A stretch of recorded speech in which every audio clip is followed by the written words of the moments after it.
Tutorial tayo ng braided garland. So tuturuan ko kayo guys gumawa ng braided na, syempre yung mga ginagawa ko ngayon, kung bago natin pagkakakitaan, gumawa na ako ng mga ribbon, madali lang naman gawin yun. Gumawa na kayo para hindi na kayo ma-istorbo sa last part. So ayan, dalawang kulay, mas maganda dalawang kulay. Ilang inches lang ba ito? Parang ano lang, half inches lang. Half inch lang ito guys, half inch, ayan. So, dalawang kulay, ibuhol nyo, ayan, tali nyo lang, simpleng tali, mag-iwan kayo ng ganito kahaba, ayan. Kita nyo. Tapos, ayan, ang hawak pa ganito. Pag ganito ang hawak. Magsimula na tayo, hawakan nyo ng ganito pareho. Itong isa payakapin nyo dito sa isa. Sabay ganito, pasok nyo dito sa isa. So, ayusin nyo, kasi dito syempre madaming mga awang, ayusin nyo. So, hila ng konti. Hila din yung glue sa ilalim ng konti para magkaroon ng pressure ba. Ayan. Kita nyo na.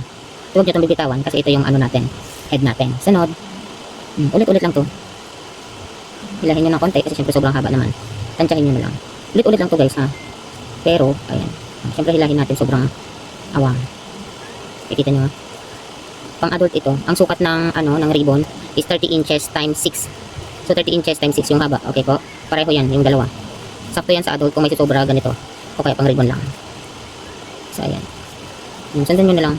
Para lahat tayo kumita. Mahal ito guys kasi alam nyo man, kita nyo naman na pag natapos na siya, look elegant and then ano siya, mabusising gawin. Tiyaga talaga ang ano guys, tiyagaan. At hindi lahat ng tao may tiyaga, diba? Ayan. Siguro mga crafter lang yung may tiyaga. Ay, hindi naman lahat. So anyways, ayan, paulit-ulit mo siyang gagawin. Ayan, nakita nyo, pag tapos na, ang ganda niya na.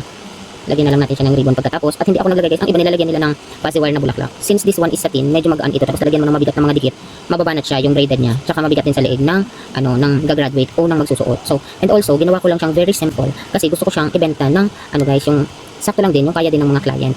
Kasi kung sobra ng mahal ng price ng product natin, alam niyo naman ang mga tao, sa tagal ko dito sa negosyo, mas na-realize ko na ang tao, mas gusto nila yung mga pangmasa na presyo.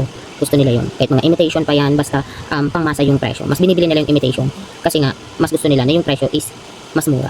So, ayan. Tiyagaan lang. Tiyaga lang. Kasi kung wala ka naman din ginagawa sa bahay, di ba? Makasampu ka nito. Tulad ang benta ko sa is 199. So, sabihin na natin na makasampu ka sa isang araw, tapos lahat yun na benta mo, di ba? Madami na din. Above ano ka na. Minimum ka na. Di ba? Nakatulong ka pa sa asawa mo. So, ganito lang siya, paulit-ulit lang siya. Panoorin nyo na lang guys hanggang matapos ako. Kasi talaga, ko na lang, ipa-fast forward ko na lang. Maganda yung dalawang kulay guys ha. Maganda siya. Pangit siya pag same color. Maganda pag may contrast. Ayan, satin pala yung gamit ko guys na ribbon. Ayaw ko ng matigas na ribbon.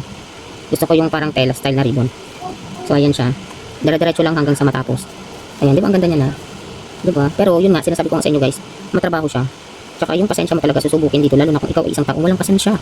Pero kung ikaw naman ay mahilig talagang gumawa ng mapagkakakitaan, ako, easy, it's sipit-sito sa'yo. So, sobrang easy lang. Kaputo-puto, kumbaga. Kaputo, kung bata kami sa Bicol, ang sasabihin lang namin yan, kaputo, diba? Kumbaga, ibig sabihin easy, madali lang yan. So, ako, para sa akin, this one is easy lang ito. Kaysa sa nakaupo ka sa bahay, tapos wala ka namang ginagawa. Kahit na nanonood ka ng TV, kayang-kaya mong gawin to.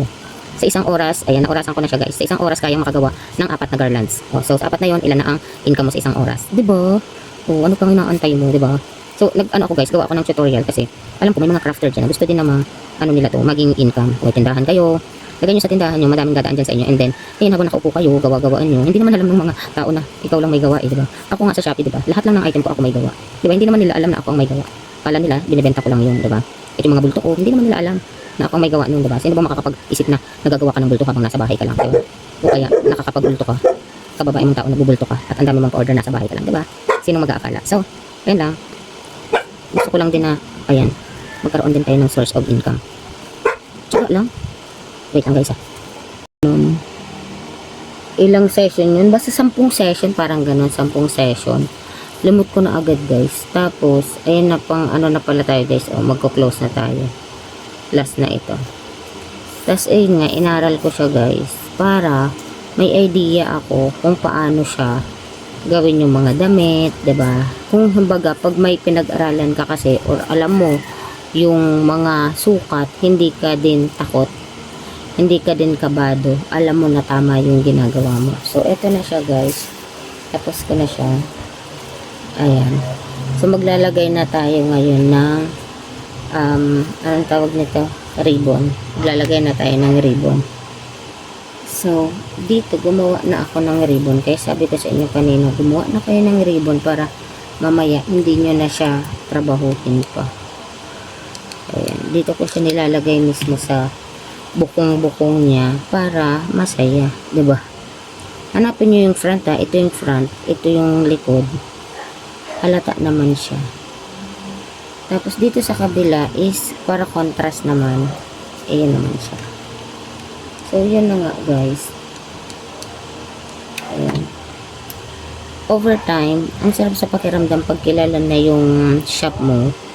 Kasi nga, syempre, kahit natutulog ka, bigla ka na lang magkakaroon ng sarili mong income.